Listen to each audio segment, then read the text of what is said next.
मंगल मूर्ति सद्गुरु मिलमय सर्वाधार, मंगलमय मंगल करनो बिन बहु बारंबार। देशवासियों को तथा भक्तगणों को मेरा हार्दिक नमन।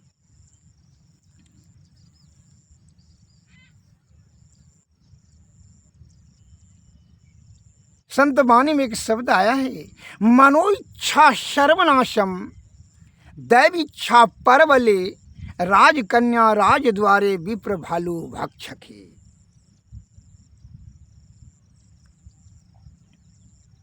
अर्थात मन का जो है इच्छा सर्वनाश है। मन के अनुसार से जो जो कार्य आप करते हैं ना, वो तो नशे की ओर ले जाता है, वो तो दुखे दिलवाता है। मन का गति है हमेशा विषय की ओर।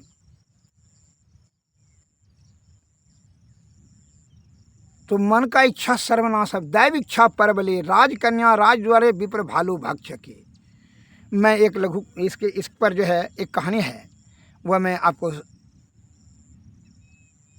संक्षेप में बताना चाहता हूँ, ध्यान से सुने। एक राजा को पुत्री हुआ, बड़ा दिन पर, ढेर दिन पर। अब पुत्री के 6वें दिन पर ज्योतिषाचार्य जी आए और वह बड़ा पंडित थे, ज्ञानी थे, होशियार थे। तो राशि देख करके बताया, तो राशि में लिखा हुआ था, मैंने मन पढ़ लिया कि इस लड़की से जो शादी करेगा वह राजा बनेगा। तो पंडित जी ने अपने मन में षड्यंत्र कर लिया, वही विचार बना लिया भीतरे में। कहा अभी छल कपट परपंच जो है तो देखते हैं करते हैं। उसने पंडित जी ने क्या विचार बनाया मन में कि राजा को जो है ना झूठे कह दिया कि ये लड़की जो है ना राजा साहब बहुत असगुनाही है, यह राजपाट तथा राजा सब को ही नाश करा देगी अगर यदि यह इसको रखा जाए तो। यह बड़ी कुछ नक्षत्र में पैदा हुई है, अतः यथाशीघ्र ही अगर यदि आप राज्य का शुभ चाहते हैं तो इस लड़की को जो है त्याग दीजिए। करके कैसे त्यागेंगे, क्योंकि उसका विधि बताते हैं, हत्या नहीं करना है।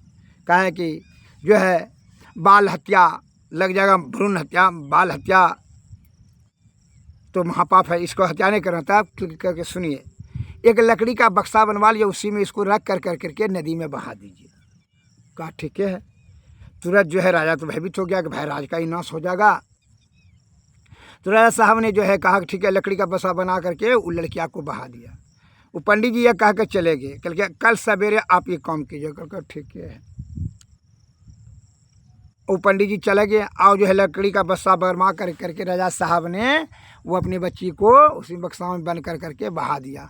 वो कुछ दूरी पर जो है ना, एक दो कोस दूरी पर जा करके जो है वो नदी में, गंगा नदी में देखा 2 कोस की दूरी पर मछुआरा जो है मछली मार रहा था। तो वह बक्सा को जाल में फंस गया। वो बक्सा को निकाल के देखा कि बड़ा लड़की है, बड़ा सुंदरी लड़की है। तो इस नदी किनारे में कहा भाई वह सुंदर लड़की को बहा दिया होगा, जो कि कुमारी में बाल बच्चा हुआ होगा, तो ये लाज शर्म से बहा दिया होगा। किसने पालन पोषण करेगा? तो एक जो है ना मछुआरा ने कहा कि नहीं हम ही पालन पोषण करेंगे, हमको बाल बच्चा नहीं है। कहा ठीक है। गांव का सरपंच मुखिया ने कहा ठीक है जाइए लेकर जाइए। तो वही लड़की को जो है ना पालन पोषण वह करने लगा, रख लिया पालन पोषण में। और यह जो है वही गांव में जो है एक रात में भालू पकड़ा था। वह जो है वन भालू, वह क्या करता था कि गाय भैंस बकरी इत्यादि का जो है ना वह भक्षण कर देता था, मार करके खा लेता था रात में। बड़ा वो जो है कुरफात करता था वो गांव में। इसलिए जाल लगा करके गांव वालों ने उसको पकड़ के रखा था और बोला कि वही बक्सा में उसको बंद करके बहा दिया, यही बक्सा में इसको बंद करके बहा दो। तो जब वो बहा दिया तो जो है ना 5 कोस के दूरी पर वह पंडित जी जो कि षड्यंत्र बुना था, क्या था, वही पंडित जी जो 5 कोस पर जो है ना वहाँ जो है 4 मजदूर लेकर के नाव लेकर के छोटी डेंगिया लेकर के तैयार था। बस जैसे ही बक्सा गया शाम को बस उसको छांक लिया। तो जहाँ छांक लिया और जाल में फंसा करके कहा कि लेबर को जो है ना मजदूर को पैसा दे दिया करके ठीक है जाओ। तो उसने क्या किया कि वो बक्सा को जा कर के घर में कहा कि वो तो जानबे करता था, उसके मन में तो यह था कि राजकुमारी इसमें है बक्सा में। तो वह जो है लेकर के गया और घर में कांति में उस बक्सा खोला और खोला जैसे, तो उसमें तो मन भालू था, भालू ने जाके झपट करके गले के पकड़ कर काट दिया और मांस खा लिया। पंडित जी को तो वहीं समाप्त कर दिया। इसलिए उसी जगह आइए दोहा आया है कि मनो इच्छा सर्वनाशम दैव इच्छा परबले राजकन्या राजद्वारे विप्र भालू भक्त की। अब वह राजकुमारी जब बड़ी हुई तो कोई राजा का जो है ना लड़का ने देखा कि उसकी खूबसूरती का सुंदरतापन का जो है राज्य में शोर हो गया। तो राज्य में जा कर के राजकुमार आया तो देखा वो राजकुमारी बहुत अति सुंदर है, उससे शादी ब्याह करके के वो राजकुमारी राजमहल चली गई। इसलिए कहता है दैव का ही इच्छा पर बल है। जो तुम सोचते हो पुण्य आत्मा जो है, पुण्य अगर यदि पाप का फल है तो उसका दुर्गति आपको भोगना होगा जन्म जन्मांतर तक। और जब पुण्य रूपी धर्म जमा है तो उसी को सदगति देने के लिए गुरु के शरण में चले जाइए और युक्ति पा कर करके भक्ति या भक्ति से तब मुक्ति प्राप्त हो जाएगा। यही जो है ज्ञानियों का, संत महात्माओं का जो है प्रवचन के माध्यम से हम लोगों को प्रेरणा देते आ रहे हैं, हम लोगों की जीव कल्याण के लिए, जीवात्मा को परम सुखी बनाने के लिए। तो जो है मन के बहकावे, मन से जो षड्यंत्र जितना कर रहे हैं, छल कपट प्रपंच से धन जमा कर लेंगे, सुरा और सुंदरी जमा कर लेंगे, तो इससे क्या हो जाएगा? मकान दुकान, इससे क्या हो जाएगा? ये क्षण भंगुर आनंद देगा लेकिन अंत में दुखदायी होगा। अंत काल में कोई समय नहीं आएगा। अतः इसलिए अभी से ही इसका आप क्या करें कि मन के अनुसार न चले। कहा है संत वाणी में आया है हमारे महान संत कबीरदास जी के, मनमा तो पंछी भया उड़ करके चला आकाश, या ऊपर से गिर गया यह माया के पास। ये माया के पास हमेशा जाया। माया नगरी में विषय रूपी बाजार लगा है, उस विषय में ये दलदल में फंस करके जीवात्मा का क्या होगा?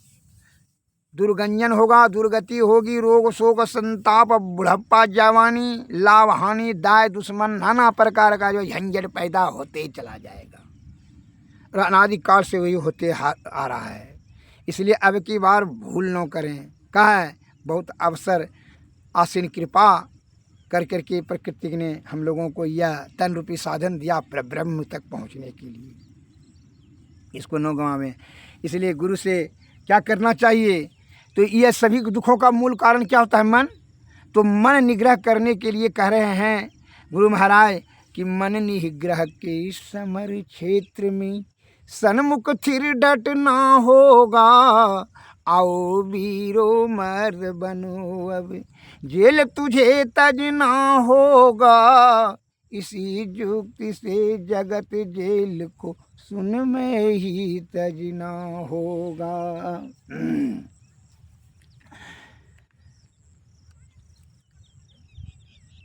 वक्त नहीं है ये वीरो अब गाफिले होकर सोने का। इसका अर्थ क्या हुआ पहले यह समझ लीजिए कि जेल आओ वीरो मर्द बनो अब जेल तुझे तजना, किसको कहा? वीरो किसको कहा?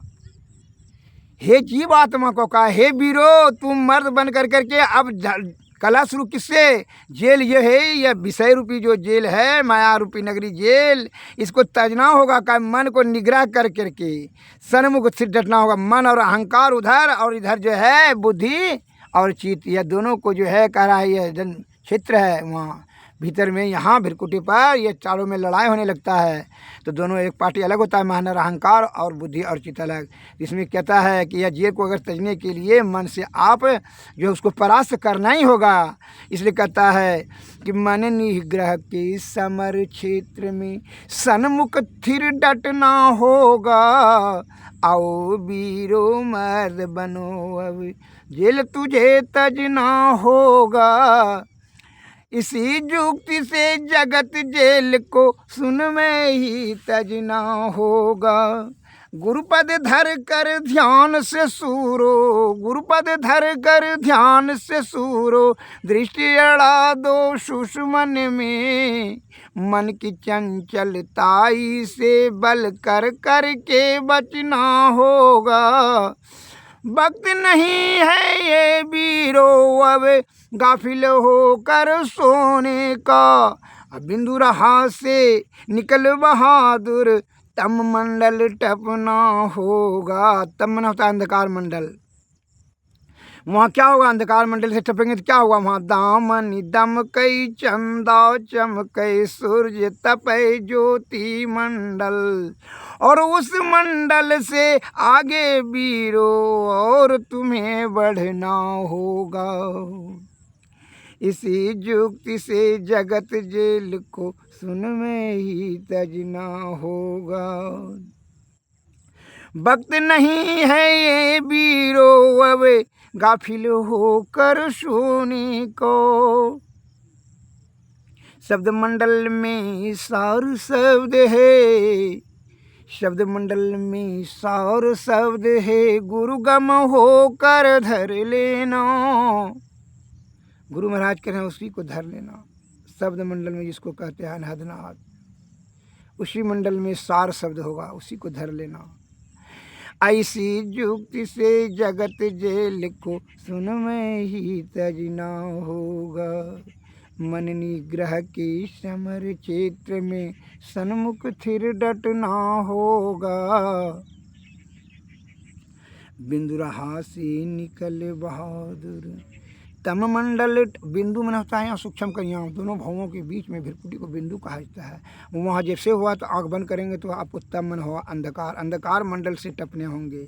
अंधकार मंडल से टपेंगे तो क्या चले जाएंगे आप जो है तम मंडल से, अंधकार मंडल से तो वहाँ है दामन, तो ज्योति मंडल में जाए वहाँ तो दामन दम के चंदा चमके सूर्य, वहाँ लाखों करोड़ों सूर्य करोड़ों चंद्रमा चमक होता है, वहाँ ताप चलता है। वही ताप में जो है ना यह मन पाप संताप सब जलकर राख हो जाता है। वहाँ सूर्य तपे ज्योति मंडल। और इस मंडल से आगे वीरो और तुम्हें बढ़ना होगा। उस मंडल से भी आगे बढ़ने बोल रहा है का शब्द मतलब वहाँ उस मंडल से आगे बढ़ेंगे। ज्योति मंडल सब शब्द मंडल है, शब्द मंडल में सार शब्द है, गुरु गम होकर धर लेना। शब्द मंडल से आगे बढ़ेंगे तो सार शब्द, सार शब्द में तब जो ऊपर बढ़ेंगे तो निशब्द, निशब्द में तब वह क्या हुआ परम पद, पर ब्रह्म में मिल गए। ये जब जीवात्मा वहाँ चले जाएगा तो फिर जीने मरण से झंझट ही समाप्त आपका हो जाएगा। फिर जो है जीने मरने का आपको कोई ज़रूरत ही नहीं रह जाएगा। ऐसे हमारे सदगुरु महाराज की वाणी में आया है, जो स्वामी महर्षि परमानंद जी महाराज की वाणी में आया है। परमाराध्य गुरु के वाणी में उन्होंने सभी शब्द को जो है सोच समझ करके ज्ञान रूपी तराजू पर तौल कर करके सब रखा।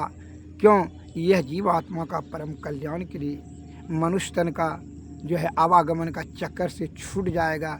यही बात को ध्यान में रख कर करके उन्होंने आपको यह ज्ञान देते आ रहे हैं। अतः आप इस बात को न भूलें कि सदगुरु के शरण में जाने से ही। एक आदमी ने कहा कि मन जो है सभी विषय की तरफ ले जाता है, तो मन को निग्रह करने का विधि क्या है।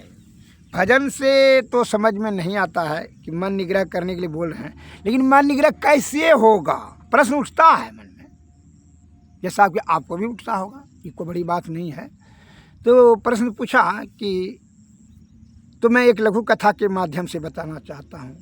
यह प्रकृति ने जैसे भूत ने है, तो उसी प्रकार प्रकृति ने जो है ना यह मन को जो है ना भूत बना कर भेजा। मने के कारण से जो है ना यह 84 लाख योनि में जो है ना परिभ्रमण कर रहा है, जीवात्मा को दुख रूपी दलदल में फंस जा रहा है मन का ही बेईमानी से। तो उसको भूत से कैसे छुटकारा मिलेगा, मन को निग्रह कैसे, यह प्रश्न उठा, तो इसका जवाब मैं बता रहा हूँ। एक राजा ने बाजार से एक भूत खरीद करके लाया। तो शर्त था भूत से कि राजा साहब हमको जो खरीदेगा ना वो हमेशा हमको छन छन में काम देते रहे, हम काम करते रहेंगे, सब काम करते जाएंगे। अगर यदि काम नहीं देगा तो हम उसको ही खा जाएंगे। तो राजा साहब लोभ में आ गए कि बहुत बड़ा काम है, राज में तो गधेरी काम है, काम का कहीं अंत है, तो काम तो खूब करवाएंगे। ठीक है, उसको खरीद लिया। चला आया लेकर के राज में। तो राज में बताया कि हाँ चलो भाई कि राजा साहब हाँ काम शुरू कीजिए, आप काम दीजिए। कहा ठीक है आप जो है खेती का काम कर लीजिए। सब जो है ना तुरंत खेत जोत वूत करके बुन करके तैयार हो गया। ठीक है बगीचा का जो है ना साफ़ सुथरा कीजिए। ठीक है वो भी कर दिया तुरंत। जो है आप जो है पूरा जो है गाय भैंस का जो है पालन पोषण कीजिए, सब चीज़ बढ़िया से कर दीजिए। सबको जो है ना कर दिया तुरंत। आप राजपाट का जो है ना देखिए सभी जीव जंतु को देख करके आइए। देखा फसल जो है तैयारी कीजिए, वो भी क्या कहीं फसल जो है गोदाम में रख दिए, वो भी कर दिया। मैंने एवं प्रकार से जो भी कार्य करता था, खाना बनाइए जेलर कैदियों सबका तुरंत बना देता था। मैंने जो कार्य राजा साहब ने कहते जाते हुए जो है बहुत जल्दी ही कर देते थे और आकर के बोलते थे हाँ काम दीजिए राजन, काम दीजिए, अन्यथा आपको मार के खा जाएंगे। कहाँ ठीक है बस काम देते जाए। अब अनंतः जो है बड़ा परेशान होने लगा। अब इसको खाने पीने का फुर्सत नहीं राजा साहब को, कहते बड़ा परेशानी में आ गया मैं, जो अब हमको तो बड़ा मुश्किल है। इसलिए दिमाग इनका जो है ना असंतुलित हो गया, चिंतातुर हो गया कि ये भूत से पीछा कैसे छूटेगा। अब चिंता से ये उदास हो गया, दिन प्रतिदिन सूखते जाए और इसको सोचते रहे कि कौन कौन काम देंगे, आएगा तो तुरंत काम करो, वहाँ चलो भाई फसल काटो, फलना करो, चिल्ला करो, मैंने वृक्ष काटो फिर वृक्ष लगा, मैंने ये काम करते करते तुरंत कर देता था। तो बड़ा मुश्किल है जो है। अब उदास रहने लगे तो एक महात्मा जी उनके दरबार में पहुँचे भिक्षाटन के लिए। कहा कि राजन हैं हाँ, क्योंकि हाँ राजा साहब हैं। राजा साहब को देखा बड़ा उदास है। राजा साहब क्या बात है?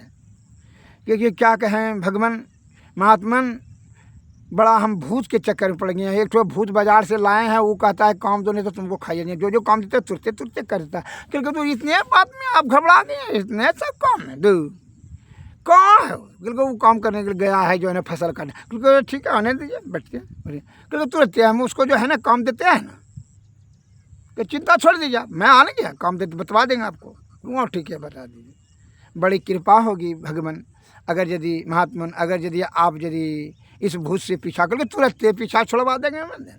ये कौन बड़ा भारी बात है, घबराने का कौन जरूरत है। समस्याएं कष्टदानी दुखदानी नहीं होता है जब आपका समाधान करने का ज्ञान आपके मस्तिष्क में नहीं है।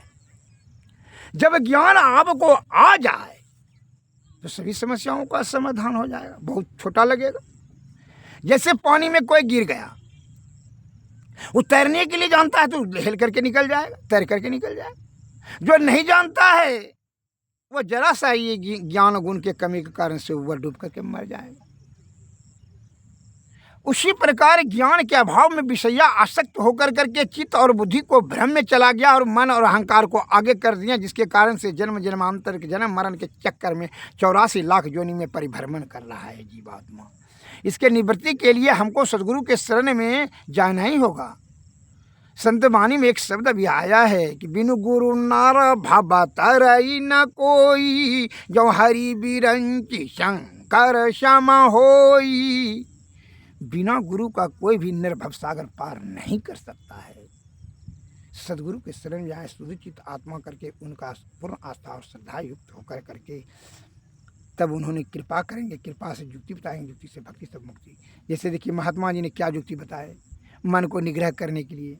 जैसे भूत आया राजा सब कल हाँ काम दीजिए, तो कहा ठीक है काम देते हैं तुमको। एक तो बाँस लाओ, बाँस लाया करके इसको मार दो, उसको मार दिया, उसको गाड़ो छाती में, गाड़ दिया। क्योंकि इस पर जब 10 बरस तक तुम जो है ना चढ़ते और उतरते रहो। जैसे चढ़ते उतरते 3 दिन चढ़ा उतरा भागा तो भागते गया, फिर कहाँ के लिए आएगा। राजा साहब निश्चिंत होकर बड़ा खुश हुआ कि महात्मन ये तो आप ही की कृपा से वह भूत से बचे करके। अरे वही ज्ञान बढ़ाओ, चिंता मत बढ़ाओ। चिंता करने से बुद्धि का नाश होता है, चिंतन करने से बुद्धि का परिवर्धन होता है। चिंतन करो, जो विषय में फंस करके तुम जो चिंतातुर हो जाते हो तो बल बुद्धि गुण यश सब समाप्त हो जाता है। इसलिए रामायण में तुलसीदास लिखा है जिमि कुपंथ पग देत खगेसा, हरहु बुद्धि बल नबल बलीसा। जो कुपथ में लात धरता है उसकी बुद्धि बल यश गुण सब समाप्त हो जाती है। अतः यह शिक्षाप्रद कहानी तथा हमारे गुरु का वाणी से आप लाभ लें, तभी होगा लौकिक और अलौकिक दृष्टि कल्याण। सुनने से नहीं होगा, समझना होगा। समझने से केवल नहीं होगा, अमल कर लीजिए, अमल करने से होगा। अन्य तो जो है ना, जिसको बड़ी प्रफुल्लित हो रहे हैं, बड़ा प्रसन्न हो रहे हैं विषयासक्त होकर के, वह अंत में दुखदायी हो जाएगा। यह कड़वा सत्य है। जैसे मृत्यु कड़वा सत्य है, अटल सत्य है, इसमें कोई प्रकार का लेकिन परंतु तर्क वितर्क, उसी प्रकार जितना भी आप अपने छोटा बुद्धि से देव दिमाग लगा रहे हैं कि विषय में रत रह कर करके आनंद लो, वह आनंद दुखदायी होगा। यह एक नहीं, हजारों करोड़ों वर्षों से यह प्रमाणित किया हुआ यह शब्द है। अतः शुद्ध चित्त आत्मा को करके चित्त और बुद्धि से ज्ञान अमल करें, भक्ति भेद सत्संग भजन में ज्ञान और सदगुरु की कृपा का पात्र बने। सदगुरुवे नमः। जय हिंद, जय भारत, नमस्कार। आगे पाठ में